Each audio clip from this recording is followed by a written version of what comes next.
bonjour à toutes et à tous. Donc, on se retrouve du coup aujourd'hui pour une présentation du coup sur l'énéagramme. Donc l'énéagramme, c'est quoi? En fait, c'est un outil d'exploration de soi-même, voilà, avec 9 différents types de personnalités. C'est un outil très profond, très puissant du coup qui nous aide à comprendre un peu plus en profondeur nos peurs, nos fonctionnements, nos motivations. Donc moi aujourd'hui, je nous invite aussi à l'aborder un petit peu, à l'explorer avec curiosité, avec bienveillance, avec le moins de jugement possible. Donc voilà, pour aussi être un petit peu plus dans cette ouverture, pour mieux se comprendre et mieux se connaître. Voilà, c'est un sujet qui est quand même très complexe. Donc aujourd'hui, ce sera une présentation plutôt synthétique, mais voilà, garde à l'esprit que voilà, c'est beaucoup plus complexe et beaucoup plus complet que ce qu'on va pouvoir voir aujourd'hui. Ça serait trop bien aussi que ça soit un petit peu plus interactif, qu'il y ait des personnes qui puissent participer dans le chat avec des questions, si vous en avez, ou mettre des emojis, voilà, etc. Et puis, je préfère aussi quand même préciser que je ne me considère pas experte dans le sujet. Je suis très passionnée par l'énéagramme depuis quelques années. Je me suis formée aussi sur le sujet. Et puis, voilà, je me suis bien renseignée, mais je préfère quand même préciser que je ne me considère pas non plus experte. Donc, voilà, rentrons un petit peu dans le sujet. Donc, voici la structure de l'énéagramme. Donc, comme on peut voir, en fait, il y a un cercle avec du coup 9 différents types de personnalités. Donc, chaque personnalité aussi a un nom associé du coup aux différents énéatypes. On va les appeler comme ça. Donc, on peut voir aussi que du coup, par le cercle, elles sont toutes connectées entre elles. Il y a aussi du coup des flèches, enfin des traits, donc à l'intérieur du cercle, qui vont du coup interconnecter plus précisément, enfin plus particulièrement du coup certains types de personnalités entre elles aussi. Donc, un peu d'histoire très brièvement. L'étymologie du coup du mot énéagramme, c'est quoi? Donc, ça vient d'origine grecque. Énéa, en fait, ça veut dire 9 en grec, et gramma, ça veut dire figure ou dessin. Donc, littéralement, en fait, l'énéagramme, ça veut dire figure ou dessin, donc à 9 points. Donc, voilà un petit peu pour cette partie un peu plus structurelle. Donc, voilà, je préfère quand même aussi préciser que du coup, on a un nom associé donc à chaque énéatype. Voilà, ça peut paraître un tout petit peu réducteur comme ça, le nom perfectionniste ou altruiste, etc. On va rentrer un petit peu plus en profondeur, bien évidemment, du coup, par la suite. Et voilà, c'est déjà pour comprendre un petit peu et puis avoir déjà une première idée un petit peu des différents énéatypes. Donc, pour continuer, on voit aussi que du coup, il y a des centres d'intelligence. Donc, en fait, c'est 9 différents énéatypes, donc avec la même structure qu'on vient de voir juste avant, sont en fait du coup divisés en 3 parties. Donc, en fait, on les appelle les 3 triades. Et ces 3 triades, du coup, sont séparées en fait selon. Du coup, il y a une partie, on va dire, émotionnelle, une partie mentale, une partie instinctive.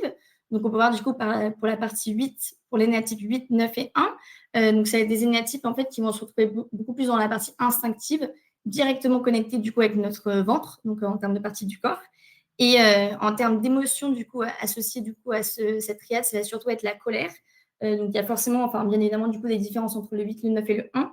Mais en général, du coup, on va quand même avoir un consensus d'émotions qui va du coup être donc la colère pour cette triade-là. La deuxième triade, du coup, c'est la triade émotionnelle. Donc là, ça va être le 2, le 3 et le 4. Donc là, en termes de partie du corps qui va être associée du coup à cette triade, ça va être le cœur. Et l'émotion du coup associée donc aussi à cette triade, du coup, ça va être la honte. Et pour la troisième triade, du coup, qui est le 5, le 6 et le 7, donc là, ça va être du coup la triade mentale, donc qui est directement du coup associée à la tête. Et l'émotion principale du coup de cette triade-là, ça va être du coup l'anxiété. Donc là, c'est un petit peu pour comprendre qu'il y a quand même une émotion principale par triade, on va dire. Mais concrètement, c'est quoi un petit peu l'essence derrière tout ça? C'est quoi un petit peu l'essence de l'énéagramme? Comme je vous ai dit, c'est un outil assez puissant. Voilà, c'est vraiment un outil de connaissance de soi-même. Et en fait, l'objectif de l'énéagramme, voilà, c'est de nous aider à mieux se comprendre, mieux comprendre les autres, prendre un peu plus de conscience de qui on est, pour pouvoir du coup mieux s'accompagner dans la vie, on va dire prendre des décisions un peu plus cohérentes pour du coup avoir un chemin de vie qui nous rend plus heureux. Donc ça nous aide du coup à mieux comprendre aussi nous-mêmes mais aussi les autres. Donc que ce soit du coup dans le cadre professionnel ou personnel. Donc c'est un outil qui peut vraiment nous aider du coup à améliorer nos relations, avoir un peu plus de conscience du coup dans la manière d'interagir avec les autres. Donc voilà un petit peu pour cette partie-là. Sinon, vraiment au cœur de ce modèle, en fait, ça va être un modèle qui est vraiment construit autour de notre blessure principale, qui est souvent du coup inconsciente, souvent créée du coup pour notre enfance. Voilà, on va dire que c'est forcément, il y a forcément du coup la création de douleurs, de traumas, de manques, de choses qui vont nous peiner du coup pendant notre enfance, parce que c'est forcément, enfin, on va dire, impossible de répondre aux besoins d'un enfant du coup à 100%. Donc, il y aura du coup une création d'une blessure à un moment ou à un autre. Et en fait, du coup, l'énéagramme se concentre en fait vraiment sur du coup cette blessure qui est créée en nous. Et en fait, l'humain, pour du coup ne pas faire face à cette blessure tous les jours et ne pas la revivre du coup au quotidien, va en fait du coup créer, va avoir du coup une croyance limitante, donc on va dire un peu un filtre, une fenêtre par laquelle du coup je vois le monde, par laquelle du coup j'interagis avec le monde. Et en fait, cette croyance limitante qui n'est pas vraie, mais va du coup pas mal nous limiter tout simplement dans notre expérience du coup humaine. Et donc, va nous créer aussi un petit peu ce masque donc qui regroupe un petit peu voilà, notre personnalité, nos comportements, nos motivations, etc. D'ailleurs, j'ai fait un peu mes recherches. En fait, il se trouve que le mot persona, donc de personnalité, veut littéralement du coup dire masque en latin. Donc voilà, c'est qu'en fait, notre masque est du coup notre personnalité.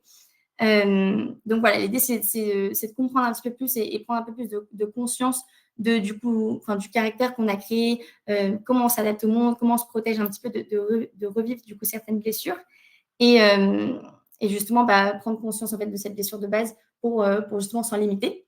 Donc l'idée, c'est pas non plus d'enfermer des personnes dans des cases. Moi, je préfère quand même préciser que c'est pas. Moi, par exemple, je suis énéatype 7. Donc l'idée, c'est pas non plus que tu dises, du coup, je suis énéatype 7, donc j'ai forcément ce comportement-là, ou je vais forcément du coup avoir ces motivations-là. L'idée aussi, c'est qu'on puisse en prendre conscience pour justement s'en libérer. D'où du coup, l'idée, d'en prendre conscience et de s'explorer à travers l'énéagramme. Donc, un petit exemple du coup de l'énéatype 1, par exemple, ça va être leur blessure principale, du coup, ça va être la peur d'être mauvais, d'être corrompu, d'être immoral. De là, du coup, la croyance limitante qui va se créer, c'est je dois être parfait pour être digne d'amour et de respect. Donc, c'est un petit peu le filtre par lequel ils vont voir le monde. Et donc, ça va créer du coup un masque, une personnalité qui va être très perfectionniste, très exigeante, dans la critique, pour justement ne pas être constamment du coup connecté avec cette peur d'être mauvais, d'être corrompu, d'être immoral, etc. Donc voilà un petit peu pour cette partie-là. Pour continuer. Donc les niveaux de développement. Donc en fait, l'énéagramme, en fait, ça propose un modèle évolutif. Donc c'est-à-dire qu'en fait, pour chaque énéatype, donc pour tous les différents types de personnalités, donc pour les 9 types qu'on va voir par la suite, il y a aussi du coup 9 niveaux de développement. Donc c'est-à-dire qu'on peut classifier du coup un peu par les couleurs qu'on voit. Donc les verts, ça va être les niveaux, on va dire, un peu plus sains, un peu plus épanouis. Donc c'est là où du coup la personne va être un peu plus équilibrée, un peu plus centrée. Voilà, on va dire qu'il y aura plus de clarté, un peu plus de compassion, d'empathie, d'harmonie aussi avec nos valeurs, de comment on vit un petit peu, comment on choisit de vivre notre vie. La partie orange, du coup, c'est le niveau moyen.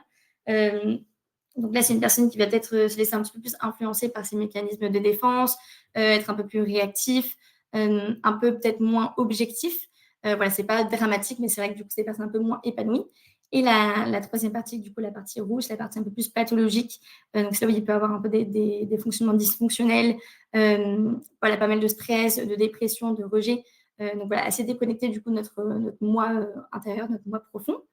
Donc l'idée, c'est pas de juger, de se dire mince, je pense que je suis au niveau 5. Voilà, c'est pas d'être dans le jugement, mais au contraire de se dire ok, au moins je vois un petit peu comment je peux m'améliorer, de prendre conscience de là où j'en suis aujourd'hui dans mon niveau de développement personnel et sans le jugement, justement s'aider en fait à se libérer du coup un petit peu de ces mécanismes de défense. Donc voilà un petit peu pour les niveaux de développement. Donc je vais boire un petit peu d'eau parce que j'ai super soif. Voilà, maintenant on va rentrer un petit peu plus dans le vif du sujet, donc des 9 énéatypes. Donc là, l'invitation, c'est, je vous invite à faire, du coup, c'est écouter avec bienveillance, avec curiosité, les 9 différents types, voir un petit peu lesquels me parlent le plus. Peut-être que je vais identifier 2, 3 types où je me dis, je pense que peut-être ces 2, 3 ou ces 3, 4 types, ça pourrait potentiellement être moi. Et voilà, un petit peu par la suite, rentrer un peu plus en profondeur, du coup, pour creuser par la suite.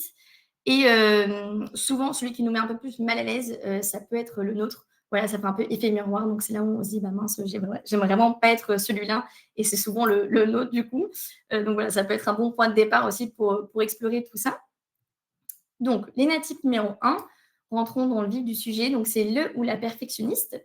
Donc, la peur profonde de ce type de personnalité, ça va être du coup une peur d'être une mauvaise personne, d'être corrompu, d'être immoral, de ne pas être bon, de ne pas être juste. Ils ont vraiment très peur du coup d'être perçus comme des personnes qui ne font pas bien les choses. Leur motivation principale, du coup, c'est des personnes qui vont chercher à vivre selon des principes élevés, d'être juste, d'améliorer le monde. C'est des personnes avec très éthiques, très responsables, qui suivent les règles, qui veulent vraiment, du coup, être justes. Et leur objectif, du coup, c'est constamment d'améliorer le monde, d'améliorer les choses, d'être irréprochable et donc d'être digne de respect. Leurs croyances limitantes, donc comme on l'a vu avant, c'est pas quelque chose qui est vrai, mais c'est un petit peu le filtre à travers lequel on vit le monde. Donc là, pour le négatif 1, c'est je dois être parfait pour être digne d'amour.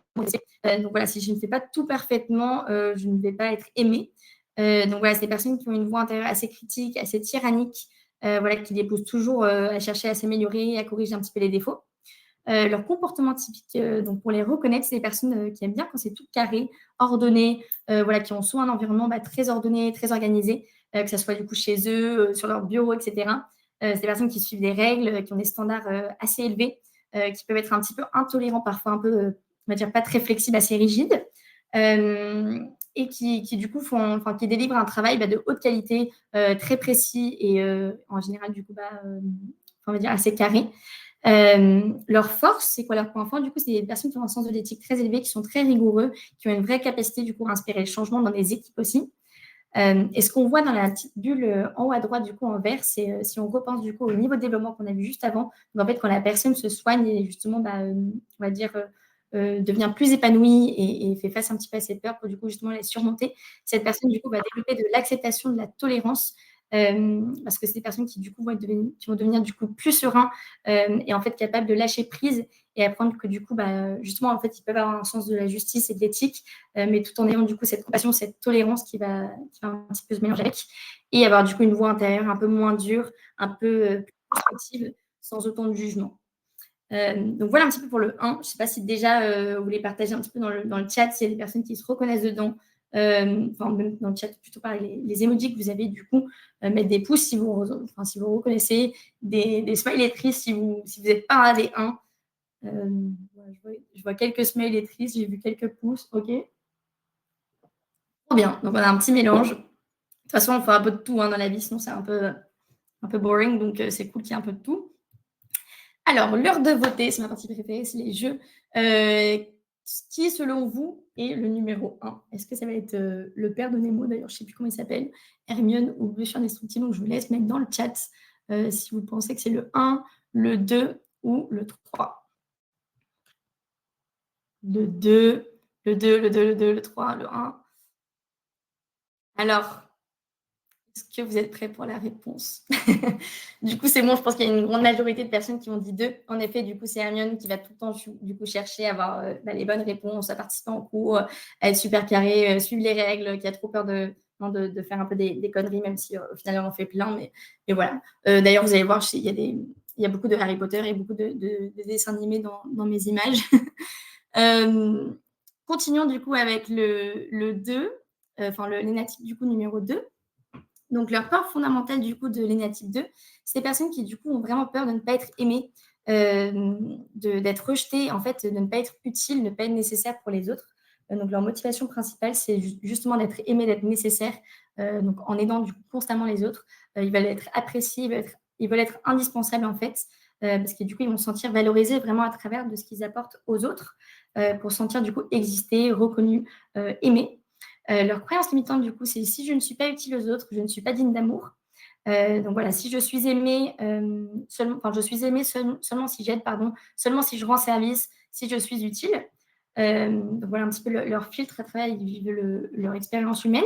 Leur comportement typique, du coup, c'est des personnes qui vont avoir beaucoup d'attention aux besoins des autres, parfois un petit peu au détriment des siens. Ces personnes chaleureuses qui vont toujours être présentes pour les autres. Ah, je vois déjà plein de pouces, trop bien. Du coup, vous anticipez la prochaine slide, c'est parfait. Des personnes, du coup, à l'écoute, qui vont être généreuses, qui vont faire preuve de beaucoup de compassion, d'attention. Parfois, ils peuvent aller un petit peu trop loin aussi. Parfois, ils peuvent imposer un petit peu aussi leur... en fait, ils ont tellement besoin d'aider les autres, que parfois ils peuvent un petit peu imposer leur aide auprès des autres qui parfois n'ont pas besoin en fait. Mais voilà, c'est un petit peu une manipulation pas méchante, mais un petit peu inconsciente, voilà, de vouloir un petit peu de l'attention et de la reconnaissance externe. Leur point fort, donc c'est des personnes qui sont très empathiques, des personnes généreuses, qui ont une grande capacité à créer des liens, voilà, qui vont du coup voilà, apporter pas mal de choses positives au monde tout de même. Et en fait, quand ils se soignent, comme on a dit avant, c'est des personnes du coup qui vont développer donc de l'humilité, de l'amour de soi. En fait, ils vont apprendre qu'ils n'ont pas forcément besoin en fait de toujours donner aux autres, qu'en fait c'est assez suffisant juste d'être eux-mêmes. Donc voilà, ils vont apprendre en fait à moins donner aux autres, ou alors à donner aux autres, mais depuis vraiment du coup un endroit de vouloir le faire, parce qu'ils en ont envie plus que par une peur de ne pas être reconnus ou être acceptés, pardon. Comment reconnaître ce genre de personnes? C'est des personnes qui aident tout le monde, voilà, qui donnent beaucoup de conseils, qui sont toujours disponibles pour les autres. Donc voilà un petit peu pour le 2. Donc voilà, je vois que vous avez déjà répondu. Est-ce qu'il y a des personnes qui ont beaucoup de pouces? On a beaucoup de 2 chez Extia. Quelques personnes non. Ok, trop bien. Parfait. Merci du coup pour votre participation. Et l'heure de voter. Qui selon vous, du coup, est l'initiative numéro 2? 1, 1, 3. Il y a pas mal de 1, quelques 3. En effet, du coup, c'est 1. C'est du coup une personne qui va être constamment dans l'aide, constamment du coup vouloir aider les personnes autour d'eux. Passons du coup à l'initiative numéro 3. Donc là, ça va être le battant ou la battante. Donc leur peur fondamentale du coup, c'est de ne pas avoir de valeur ou d'échouer. C'est des personnes qui ont du coup très peur de ne pas réussir, d'être humiliées, d'être inutiles, d'être incompétents. Leur motivation principale, du coup, c'est d'être reconnus pour leur réalisation, pour leur réussite. Donc voilà, c'est des personnes qui vont du coup, voilà, vraiment vouloir atteindre les objectifs, être admirées, projeter du coup une image de succès, être perçus comme compétents, comme efficaces, comme inspirants. Leur croyance du coup limitante, c'est: «Je suis ce que je réussis. Si je n'ai pas de succès, je ne vaux rien». Donc en fait, je ne vaux quelque chose que si j'ai réussi. Donc c'est des personnes qui vont vraiment associer en fait leur identité, leurs valeurs, à leur performance, à l'image qu'ils renvoient aux autres, à leur réussite externe. Donc leur comportement typique, du coup, c'est des personnes qui vont être très orientées vers les objectifs, qui recherchent la validation. C'est des personnes qui sont souvent très charismatiques, assez dynamiques, voilà, orientées résultats, qui soignent beaucoup leur image, qui met aussi beaucoup en avant leur réussite. Parfois peuvent s'attribuer un petit peu tous les honneurs. Et quand du coup ils sont dans un contexte un peu plus difficile où ils ne performent pas, ils vont un petit peu fuir, voilà, enfin un peu se cacher derrière un masque, pour du coup justement, qu'on voit un petit peu le moins possible leurs failles et le fait qu'ils ne performent pas. En fait, dans le fond, ces personnes sont très sensibles du coup à la validation externe et au regard des autres personnes. Leur point fort, du coup, c'est des personnes très ambitieuses, très efficaces, qui ont beaucoup de charisme. Et justement, en fait, quand le 3 se soigne et qu'il devient de plus en plus épanoui, en fait, il apprend à être plus authentique, à être plus vrai, à se montrer tel qu'il est. Et justement, de ne pas être dans cette peur de devoir se cacher derrière son image, derrière ses réussites, de se dire, en fait, même avec mes échecs, voilà, j'ai aussi ma place et je peux aussi être aimée. Comment reconnaître ce genre de personnes? C'est des personnes qui brillent, souvent c'est les personnes les plus populaires voilà, au lycée, c'est des personnes qui parlent souvent de leur réussite. Voilà, c'est des personnes qui se mettent en avant, mais qui sont aussi naturellement un peu ce charisme. Voilà, ils rentrent dans une salle, on les remarque. Donc voilà un petit peu le 3. Je ne sais pas s'il y a des personnes qui se reconnaissent dans le 3. Pas beaucoup. Des smileys qui rigolent. Ok, parfait, trop bien. L'heure de voter. Alors, qui selon vous, du coup, est l'initiative 3? Je pense que celui-là, c'est peut-être le plus difficile dans les options que j'ai pu mettre.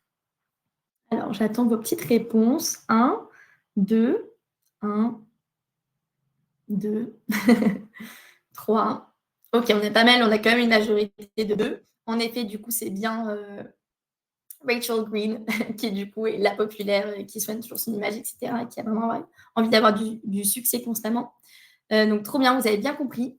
Les natifs du coup 4, c'est le ou la romantique, l'artiste. Donc c'est des personnes, leur peur fondamentale du coup, c'est de ne pas avoir d'identité, de ne pas être significative. Donc c'est des personnes qui du coup ont vraiment, enfin, ont peur de ne pas avoir d'identité propre, d'être banales, d'être vides, d'être oubliées, d'être abandonnées. Donc c'est des personnes qui vont vraiment du coup, avoir peur de ne pas avoir une place particulière dans le monde. Leur motivation du coup principale, c'est être unique, être différent, être irremplaçable. Ils ont souvent quelque chose du coup d'assez particulier pour s'exprimer, que ce soit à travers l'art ou autre, voilà, qui les rend un peu spéciales pour un petit peu ressortir du lot, et ne pas se mélanger un petit peu dans cette banalité. Leur croyance du coup limitante, c'est je dois me démarquer pour exister. Si je ne suis pas unique, je suis invisible ou abandonnée. Je dois me démarquer du coup pour exister, etc. Donc voilà un petit peu pour la croyance limitante du 4. Leur comportement typique, du coup, c'est des personnes qui recherchent beaucoup d'originalité, une expression émotionnelle très intense, des personnes assez hypersensibles qui vivent du coup la vie avec une intensité émotionnelle forte. C'est des personnes voilà, qui, comme je disais, ne sont pas forcément des artistes, mais ils ont souvent ce truc hors norme, ils ressortent toujours un petit peu du lot. Et en fait, ils ont aussi cette approche de je suis différent, mais de manière douloureuse aussi, je suis moins bien que les autres. J'ai quelque chose qui me manque pour réussir ou faire partie un petit peu de ce monde, de ce groupe. C'est des personnes, du coup, leur point fort, c'est des personnes très, très créatives, très sensibles, qui, du coup, ont une profondeur émotionnelle très forte. Ça peut être des super thérapeutes aussi à ce niveau-là. Et en fait, du coup, quand ils se soignent, ils vont du coup développer donc le contentement, l'équanimité, donc dans le sens, en fait, ils vont apprendre à se valoriser eux-mêmes, comme les autres, en fait, ne pas se sentir moins bien, ne pas se sentir un petit peu en dehors du lot, et en fait, se contenter du coup de leur créativité, de leur intensité émotionnelle, etc. Et ne pas le voir du coup comme quelque chose de problématique. Un exemple simple, du coup, pour reconnaître ce genre d'énéatypes, c'est des personnes qui se distinguent souvent par leur style, qui ont souvent une touche créative, donc voilà, qui sont assez différents et assez du coup sensibles. Donc voilà un petit peu pour le 4, c'est passer des personnes qui se reconnaissent dans le 4. Des pouces, des tristesses, des petits smileys tristes. Ok, donc pas énormément de 4, quelques-uns quand même. L'heure de voter, ma partie préférée, du coup, qui selon vous est l'énéatype numéro 4?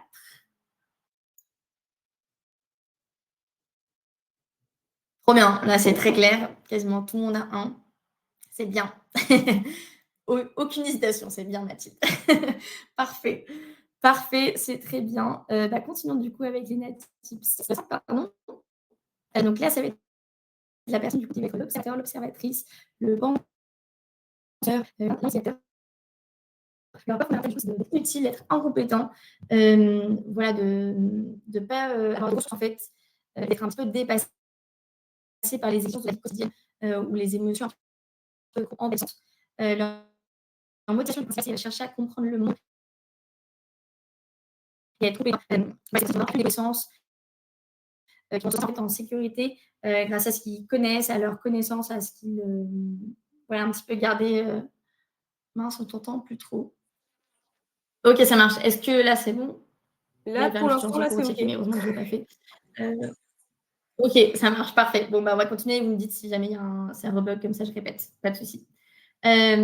Du coup, le 5, donc c'est des personnes qui vont chercher, donc, comme je disais, donc, à accumuler des connaissances. Donc peut-être que je répète un petit peu vu que ça a bugué. Voilà, qui ont leur peur d'être inutile, d'être incompétent, donc ils vont préférer en fait avoir une expérience vitale plutôt dans la théorie, plutôt dans l'analyse en fait de la vie plutôt que l'expérience en elle-même. Donc qui vont pas forcément se lancer dans la vie, mais plutôt être un peu en retrait et l'analyser.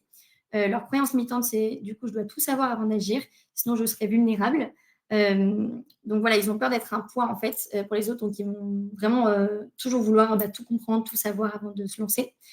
Comment les reconnaître? Du coup, leur comportement typique, c'est des personnes qui vont toujours être en recherche de connaissances, un petit peu en retrait émotionnel, toujours vers du coup tourner vers l'analyse, la réflexion. Ils posent beaucoup de questions, ils adorent théoriser, conceptualiser. C'est des personnes aussi qui vont parfois se sentir un peu plus à l'aise dans des conversations très complexes ou très, très techniques. Par exemple, la physique quantique, c'est l'exemple qui me vient là à l'esprit, plutôt que du coup d'être, en fait, de parler de choses un petit peu de la vie quotidienne, donc de leurs relations, ou de leur travail ou en entretien, ils vont avoir un peu plus de mal. C'est des personnes en fait, qui préfèrent être dans l'analyse et dans la compréhension du monde depuis le savoir plutôt que depuis l'expérience. Leur point fort, du coup, c'est des personnes qui vont être très curieuses, qui vont être objectives, qui vont être indépendants, qui vont aussi apporter beaucoup de connaissances à l'évolution du coup aussi de notre analyse du monde, etc. Et en fait, quand le 5, du coup, il commence à se soigner, il commence à sortir un petit peu de sa bulle. Il découvre du coup qu'il peut être présent, qu'il peut être engagé. En fait, il commence à faire confiance un petit peu plus. Il a plus d'ouverture émotionnelle. Il est un peu plus désintéressé, un peu plus généreux du coup avec ses connaissances. Donc, il commence à partager ses connaissances avec les autres. Et désintéressé dans le sens où il ne va pas être autant dans ce besoin constant de comprendre ce qui se passe autour de lui et se lâcher un petit peu. Donc voilà l'exemple simple, sans mettre trop de stéréotypes, mais voilà, c'est le chercheur brillant du coup dans le laboratoire qui va vraiment du coup creuser à fond, voilà, de manière assez passionnée du coup par ses découvertes, etc. Qui va être plus à l'aise dans ce type de métier que par exemple un dîner en famille ou voilà, de partager un petit peu son quotidien avec quelqu'un. Donc voilà, je ne sais pas si on a des 5 parmi nous, Shakespeare. Trop bien, ok, quand même, quelques 5. Ok, cool. C'est l'heure de voter, donc je vous laisse, comme à chaque fois, mettre du coup dans. Ouais, je pense que celui-là, il n'est pas trop dur. Peut-être que c'est le plus simple. Trop bien. Bon, bah, en tout cas, c'est assez clair. Tout le monde voit que c'est le 3, donc ça, c'est cool. Donc, continuons du coup avec les natifs 6. Donc, les natifs 6, du coup, ça va être le loyal ou la loyale. Donc, leur peur fondamentale, du coup, c'est de ne pas avoir de soutien, d'être abandonné. Ils ont peur, du coup, de se retrouver face à un danger, à une situation qu'ils ne pourraient pas gérer et surtout seuls. Donc, c'est des personnes qui redoutent un petit peu aussi de leur propre voix intérieure, qui ne se font pas trop confiance à eux-mêmes et qui ont très peur d'être trahis, du coup, par les personnes en qui ils ont placé, du coup, leur confiance.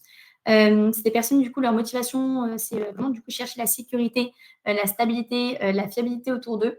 Vraiment, du coup, avoir du soutien dans leurs relations, dans les systèmes qui les entourent. Leur croyance limitante, du coup, c'est je ne peux pas me fier à moi-même, je dois donc compter sur les autres pour être en sécurité. Donc voilà, c'est des personnes qui, dans leur comportement typique, c'est des personnes qui vont rechercher beaucoup de sécurité, être un peu sceptiques, c'est des personnes ultra loyales, qui vont vraiment être très engagées aussi, que ce soit dans leur travail, dans leur relation, etc. Si vous m'entendez, ça rebug, parce que je vois quand la caméra bug un peu. J'attends les réponses. Ça bug. Ça rebug un peu, ça coupe, ok. Mince. Alors j'attends un petit peu.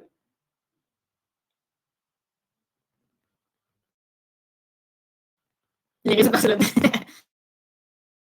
En effet. Est-ce que là vous m'entendez mieux?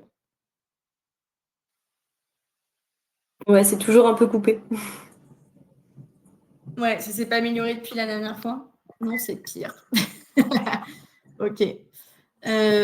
J'attends un peu. Là, ça a l'air d'être mieux. Moi, en tout cas, ma caméra, je bug un peu moins. Ouais, ça a l'air d'être mieux. Peut-être si je parle trop vite, il n'y arrive pas, mon ordi. Je pense pas que c'est Ok. lié à ça. Bon, je continue. Est-ce que. Au cas où. Le 6, du coup, je pense qu'il n'y a pas besoin de répéter. Sinon, ça prend un peu trop de temps. Vous me dites si jamais il y a besoin. Donc voilà, c'est des personnes qui, du coup, vont être très loyales, assez sceptiques, du coup, du monde autour d'eux. Leur point fort, du coup, c'est des personnes très fidèles dans la prévoyance aussi et super responsables. Et justement, en fait, quand ils se soignent, ils vont prendre confiance en eux. En fait, ils vont apprendre à mieux s'écouter eux-mêmes et pas avoir besoin autant, du coup, de la validation des autres et de la confirmation des autres. Et ils vont justement développer ce courage, du coup, de surmonter un peu leur peur, sortir un peu de leur peur, de leur anxiété. Aussi, c'est les natifs qui vont ressentir le plus de l'anxiété. Donc voilà, sortir un petit peu de cette anxiété excessive pour avoir un peu plus de stabilité et de tranquillité, de paix intérieure. Donc voilà un petit peu pour le 6. Est-ce que je me reconnais? Est-ce qu'on a des 6 ici? 6. Ok, quelques 6. Parfait. C'est l'heure de voter. Moi, je pense que celui-là, il n'est pas très compliqué non plus, mais on va voir selon du coup vos résultats.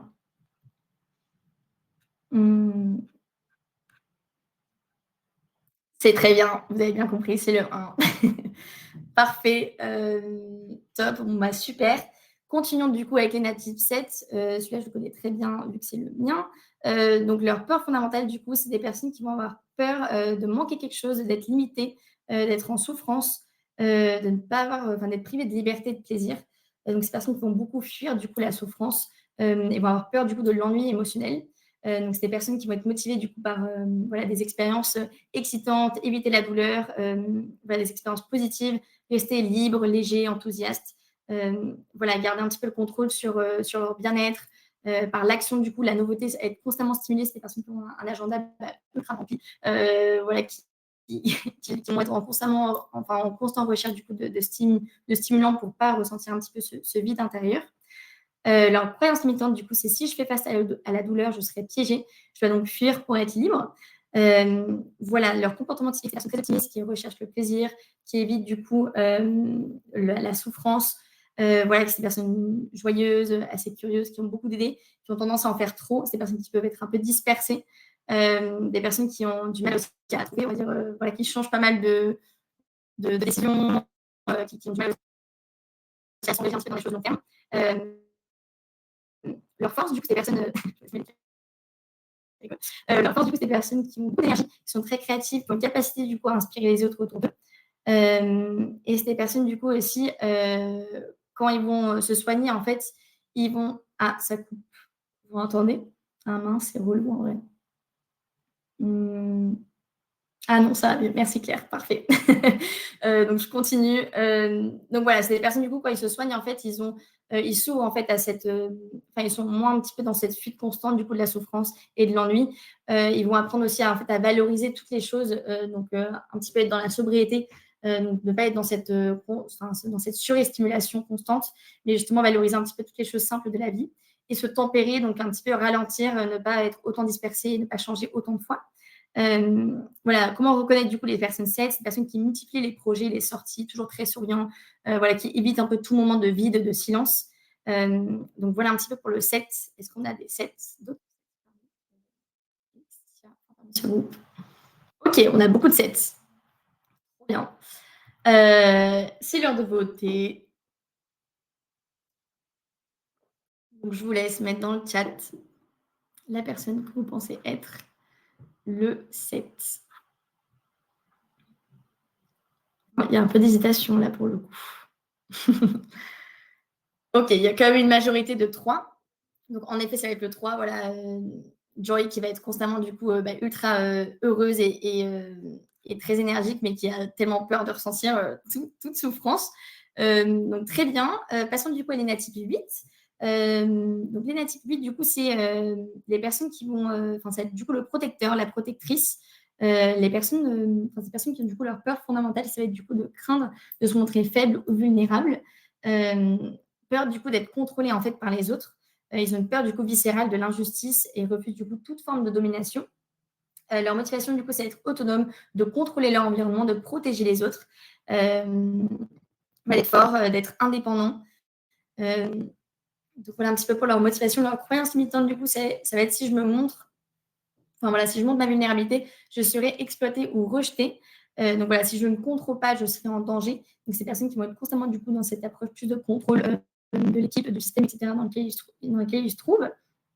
Leur comportement, du coup, c'est des personnes très assertives, qui n'ont pas de problème, du coup, à rentrer dans la confrontation, à défendre leurs idées, à défendre les plus faibles du groupe, à être, du coup, des leaders, à prendre les choses en main, voilà, à s'opposer si besoin. Ils peuvent devenir un peu durs, un peu agressifs par moments aussi. En fait, derrière cette agressivité, pardon, il y a une grande vulnérabilité, du coup, chez les négatifs 8, donc une grande sensibilité. Et justement, en fait, leur point fort, du coup, ça va être la force, le courage, la capacité à défendre les autres. Et justement, en fait, quand ils se soignent, ils vont apprendre donc à intégrer aussi cette innocence, cette vulnérabilité, en fait, dans le meilleur sens du terme, mais vraiment, du coup, à se montrer tels qu'ils sont, sans être du coup dans ce rôle de contrôle, de domination, et aussi se montrer un petit peu plus vulnérables et leur sensibilité. Donc, comment les reconnaître? C'est des personnes du coup qui sont souvent des chefs d'équipe, du coup assez directifs, voilà, personnes du coup en train de défendre du coup leur territoire. Et justement, quand ils intègrent cette vulnérabilité, ils peuvent des leaders qui vont à la fois être justement, on peut trouver cet équilibre entre l'idée le groupe, mais tout en étant à l'écoute des autres, plutôt que d'être dans cette approche que directive.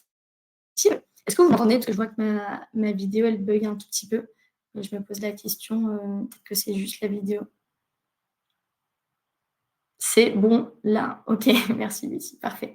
Ok, trop bien. Est-ce que je me reconnais du coup dans les natifs 8? Est-ce qu'on a des personnes qui du coup se reconnaissent dans cet énatype 8? Ok, pas beaucoup de personnes, quelques personnes, mais pas beaucoup.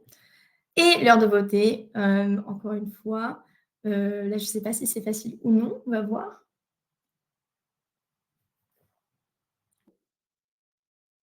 Parfait. Merde, j'ai donné la réponse trop rapidement, du coup, j'ai dit parfait. Ok, trop bien. Bon, vous avez bien compris, du coup, c'est en effet, du coup, le 2. Donc, super. Continuons, du coup, avec notre dernier énéatype. Voilà, c'était beaucoup d'infos, mais restez accrochés pour voir si c'est... Enfin, pour rester voir... pour continuer à voir si c'est pas votre énéatype. Donc, le 9, du coup, ça va être le médiateur ou la médiatrice. Donc, leur peur fondamentale, du coup, à cet énéatype, c'est de craindre la séparation, le conflit ou la perte d'harmonie. Donc, ces personnes qui vont avoir très peur, du coup, de séparer des autres, voilà, de créer un conflit, en fait, qui du coup, menacerait un petit peu voilà, la paix, l'harmonie, du coup, du groupe. Leur motivation, du coup, c'est chercher la paix intérieure et extérieure, éviter à tout prix, du coup, les conflits, maintenir, du coup, leur tranquillité intérieure, l'harmonie dans leur environnement. Donc voilà, ils préfèrent du coup éviter vraiment tout type de conflit et de tension. Leur croyance limitante, du coup, c'est si je m'affirme, je perturberai l'harmonie et je serai rejetée. Si j'affirme mes besoins, du coup, je perturbe l'équilibre en elle-même. Donc, c'est des personnes qui vont du coup se réprimer en fait et ne pas vraiment exprimer leurs besoins.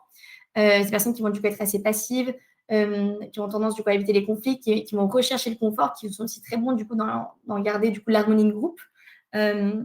Leur point fort, du coup, c'est leur empathie, leur capacité à avoir plusieurs points de vue, de rester calme. Et justement, en fait, quand ils commencent à se soigner, c'est des personnes qui vont apprendre à fait, être un peu plus assertives, à être dans l'activité, dans le sens où ils vont apprendre à affirmer leurs besoins, en fait, tout en se permettre du coup d'exprimer leurs besoins sans ayant du coup cette peur constante de pouvoir un petit peu menacer et faire du mal du coup à l'harmonie de groupe. Je ne sais pas si on a des 9 parmi nous. Oui, ok. Quelques petits pouces. Beaucoup de pouces, on a beaucoup de 9. Ok, trop bien. Et le dernier vote, moi j'ai l'impression que celui-là il est assez simple aussi, mais on va voir.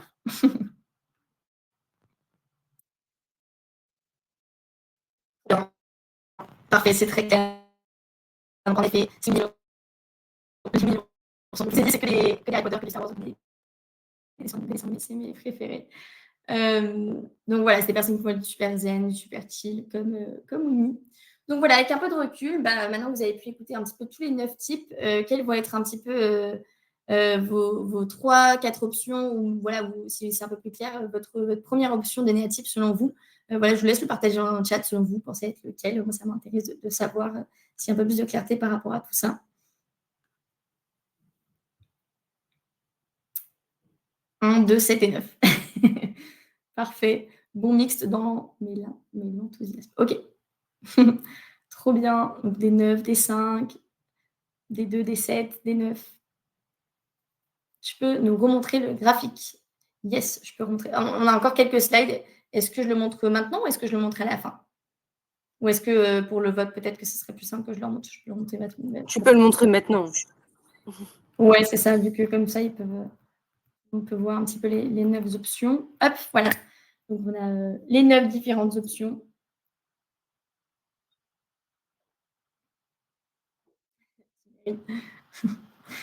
Ok, trop bien. En tout cas, c'est cool de voir que vous ayez un petit peu plus de connaissances ou un petit peu plus de visibilité sur vos potentiels du coup énéatypes. Donc, je me permets de continuer parce que je vois que l'heure tourne pour finir un petit peu cette présentation, parce qu'il reste encore quelques petites choses que j'aimerais vous partager. Donc, juste dans le contexte professionnel, moi, je trouve que c'est un outil qui peut être super intéressant, voilà, qui peut apporter pas mal de transparence, d'authenticité, de se permettre aussi de se montrer tel qu'on est avec nos peurs, avec nos motivations, nos comportements un peu typiques. Je pense que dans une équipe, il faut un peu de tout. Donc voilà, je pense que c'est intéressant aussi d'avoir pas mal d'énéatypes dans la même équipe, et puis aussi d'avoir cette ouverture, un peu plus d'ouverture d'esprit et d'authenticité aussi dans notre manière de travailler ensemble. Donc voilà un petit peu pour cette partie-là. Quelques infos en plus, donc je vais expliquer très rapidement et puis on pourra toujours rentrer un peu plus en profondeur si jamais à un autre moment. Donc là, du coup, on a des flèches. Donc en fait, comme vous pouvez voir, donc comme le graphique du départ, avec ce cercle, en fait, tous les chiffres tous les énéatypes ont 2 flèches qui vont du coup vers 2 autres énéatypes. Et en fait, par exemple, si on prend l'exemple du 7, quand le 7 il se déséquilibre, il va du coup aller vers le 1. Donc en fait, le 7 qui est du coup en général très optimiste, enthousiaste, assez dispersé, s'ils se sont déséquilibrés, d'un coup, il peut prendre du coup un peu la critique, l'exigence, un peu cette intolérance du coup du 1. Au contraire, quand le 7 commence à travailler sur lui-même et à s'équilibrer, il va prendre du coup les points forts du 5. Il va du coup se focaliser, peut-être s'engager un petit peu plus long terme dans des projets, étudier, lire, passer un petit peu plus des moments seuls. Donc voilà, en fait, tous les énéatypes du coup ont 2 flèches qui vont vers du coup 2 autres énéatypes. Donc c'est aussi intéressant de voir un petit peu vers quel autre énéatype je me rapproche, moi quand je suis équilibrée, quand je suis déséquilibrée. On a aussi du coup les ailes, aussi appelées du coup en anglais les wings. Donc en fait, tous les énéatypes ont du coup la possibilité, donc soit d'être un 9 pur, on va dire un 9 où moi je me sens vraiment 9, ou alors d'être un 9-8. Donc ça veut dire que tu auras une base du coup 9, mais avec une forte influence du coup du 8, ce qui va du coup créer un nouveau type de personnalité qui va du coup mélanger un petit peu le 9 et le 8. Et on a aussi du coup le 9-1, donc qui va du coup créer aussi un nouveau type de personnalité qui va du coup mélanger donc le 9 avec du coup certains traits du coup du 1. Donc ça, c'est vrai pour tous les énéatypes qui ont toujours du coup cette option d'aller soit vers la droite, soit vers la gauche. Et on a aussi 3 variantes instinctuelles. Donc là, c'est pour tous les énéatypes. Donc en fait, il y a des subtypes. Donc il y a 3 subtypes. Donc imaginons, je suis 2. Moi, je peux être un 2 conservation, un 2 d'attraction ou un 2 social. Et en fait, il y a des distinctions du coup entre ces 3 options aussi, ces 3 subtypes. Donc sans entrer trop dans le détail, mais du coup, le 2 de conservation, la conservation en elle-même, globalement, c'est des personnes qui du coup vont prioriser la sécurité, le confort, les besoins matériels, qui vont du coup chercher du coup une certaine sécurité. L'attraction, du coup, c'est des personnes qui vont rechercher des connexions intenses, des relations passionnées, une certaine profondeur émotionnelle. Et le social, du coup, c'est des personnes qui vont rechercher l'appartenance, l'image, le statut dans le groupe, donc vraiment cette partie sociétale, sociale. Voilà un petit peu pour les 3 variantes instinctuelles qui du coup s'appliquent à tous les énéatypes. Quelques pistes du coup pour identifier mon énéatype. Donc voilà, c'est pas super simple là, en 45 minutes de l'identifier. C'est comme je vous ai dit, un modèle super complexe. Mais voilà, moi je vous propose ces 4 questions à prendre avec vous pour vous donner un peu plus de clarté. Donc, quelle est ma plus grande peur? Qu'est-ce qui me motive le plus dans la vie? Comment je réagis face au stress? Quand je me sens plus équilibrée, quels traits de caractère ressortent chez moi? Donc, ça peut être des bons points de départ du coup pour explorer un petit peu plus en profondeur et peut-être réduire un petit peu l'entonnoir de mes options d'énéatype. Et voilà, donc un petit peu pour la présentation. Je ne sais pas s'il y a des questions que vous souhaiteriez du coup partager dans le chat, s'il y a des choses à partager.